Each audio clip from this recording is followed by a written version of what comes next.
The light that leaked out of the bar is still fresh in my mind. A bit too inviting, soft gold. I had passed it 100 times on foot. However, something inside of me desired turmoil that evening, or perhaps simply a tale.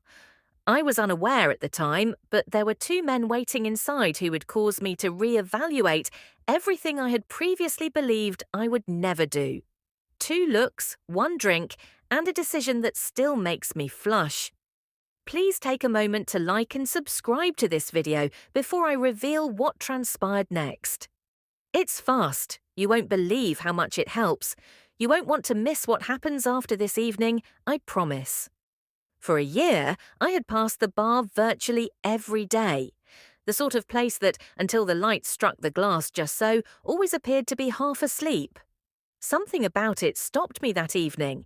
It might have been the glow, perhaps the soft hum entering through the door. I pushed it open, whatever it was.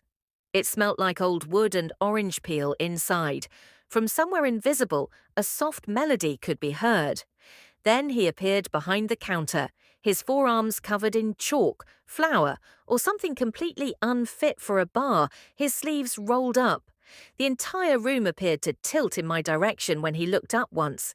He said, "First time here?"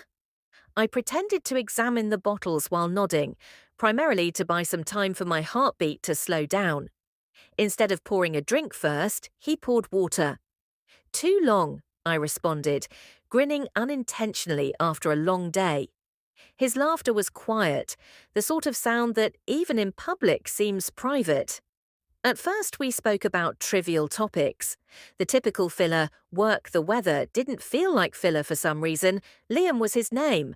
I told him mine, but it wasn't as loud as it could have been. Something clicked as our fingers touched while he picked up the empty glass. It was a peaceful feeling that I was exactly where I wasn't supposed to be, and that perhaps that was the point, not loud or dramatic. The door then opened. The atmosphere altered as another man entered. Instead of the other way around, he entered as if the door had opened for him. Leather jacket, a sly smile, and the assurance that permeates a space before he even says a word. Without consulting the menu, he placed his order for whiskey meat. Then something changed in the air as his eyes met mine. Deliberate, slow, and charged. Liam saw. His tone slightly shifted, remaining courteous but tinged with interest.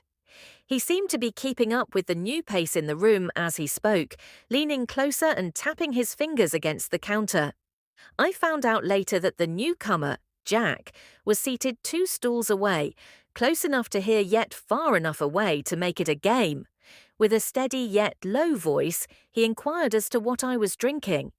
He grinned as though he was already familiar with the flavour when I responded. There was no conversation after that. It was tension masquerading as banter. One of them challenged the other with each question.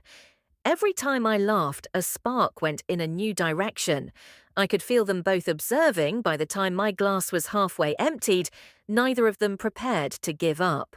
It was delicate. Jack's words caused Liam's jaw to tighten. Every time I smiled, Jack's gaze flicked to my lips. In the midst of it, I realized that this was more than simply a night out. I wasn't prepared to make a decision because it was pulling in 2 different directions. Without turning away from Jack, Liam pushed the check in his direction. Jack appeared to have made up his mind about how the evening would conclude as he stood there stretching a little. I sat there thinking about the one thing I couldn't get rid of, heart pounding loudly. Perhaps I didn't even need to make a decision. Although the ride was silent, it wasn't a peaceful calm. It was the kind that hums beneath your skin and is filled with things that no one is brave enough to utter. With one hand on the wheel and the other loosely resting on his knee, Liam drove. He saw flashes of golden shadow and streetlights slide across his face. Even though his jaw was fixed, he kept looking into my back view mirror. Jack was sitting next to me in the back, inscrutable and at ease. His arm touched mine each time the automobile slowed for a light. Not once was it an accident. We all knew where we were heading, even though no one told us. The closer we approached, the thicker the air. as if the city itself could sense our impending action. Liam turned down a side street that was dotted with trees, some of which had low branches that hung over the street. There was a heavy yet lively quiet. Jack's voice was hardly audible above a whisper as he leaned slightly closer. "Are you certain?" I nodded, but before my voice could respond, my heartbeat did. Nobody moved for a second after the automobile stopped. Softly, the engine ticked. Outside, the night seemed to be waiting and suspended. After giving me one final glance, in the mirror, Liam turned off the lights. He was the first to leave, making his way to open my door. His hand was suddenly steady, warm, and recognizable. Slowly and confidently, Jack followed, his shadow grazing the edge of the street lamp. Even though the temperature outside was lower than I had anticipated, my skin felt warm. Each stride in the direction of that door reverberated more loudly than it ought to have. It was unlocked by Liam. The silent street reverberated with the click. What was about to happen was sealed with a single sound, something slightly sweet, and the subtle aroma of cedar permeated the air inside. One wall was covered in records, with a couch acting as a waiting stage in the middle. Jack's jacket fell onto the armrest. Liam shut the door after us. I felt my heart race at that sound, the quiet last click. I realized there was no turning back at that precise time. None of us moved for a moment. The room's air felt heavier than it had before, as if it was holding its breath alongside us. A record was playing in the background, with only a little mechanical hum telling the time. Liam was the closest, observing me as if he were awaiting an indication. With one hand in his pocket and the other running down the wall's edge as though inspecting the area, Jack leaned silently against the doorframe. I said nothing at all. I simply moved forward. That was sufficient. Liam was the first to move, cautious and slow. His fingers lingered a moment longer than necessary as he reached up to brush a stray curl from my cheek. His touch had a confident yet tentative quality, as if he knew that this moment might still end. More than I could see Jack, I could sense his presence behind me. The sound of his shoes on the wood floor was deliberate and delicate, and it sank with my heartbeat. I could feel his warmth at my back when he stopped. Nobody said anything. We were not required to. Every breath carried meaning. Permission was granted for each pause. Liam leaned closer and put his hand on my shoulder to steady me.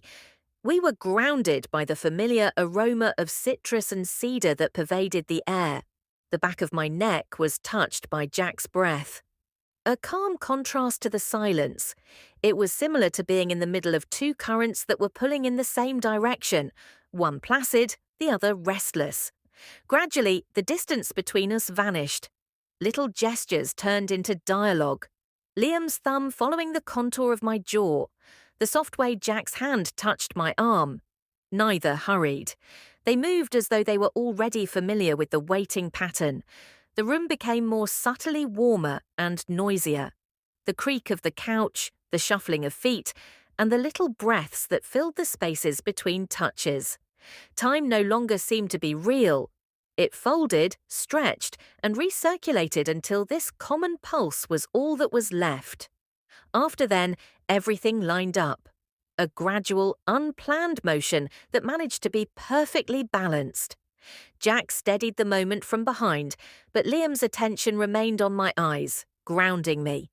The three of us settled into a rhythm that wasn't about submission or dominance. Through motion and quiet, the physical link was made evident through trust.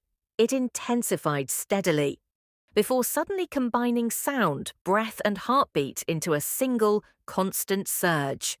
All the nerves appeared to be awake. It felt like every second was brilliant, but stretched thin. Then, like a wave, it crested without shattering. The energy started to decline.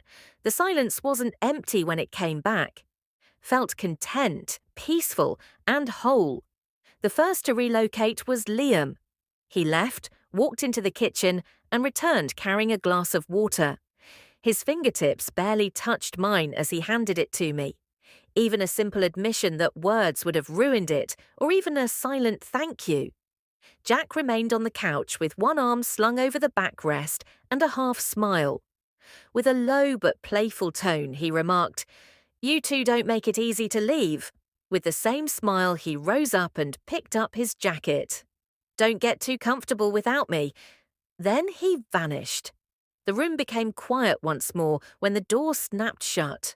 Liam remained silent. I didn't either. He simply led me to the door, stopped, and gave me a look that said it all. The night air outside was crisp and clear. The city had a lively vibe. Each light served as a reminder that things had changed. I didn't want my heartbeat to slow down, and it hadn't yet. A thought came to me as I began to walk. Easy, sure, and definitive. Labels are unnecessary on certain nights. All they have to do is be lived. Some nights linger in your memory for a long time. Tell the truth. Would you have left the bar or stayed for another round if you had been there? If you enjoyed this story, please hit like, subscribe, and enable notifications. And let me know what you would have done in the comments. I'm going to read. I appreciate you listening and remaining to the very end.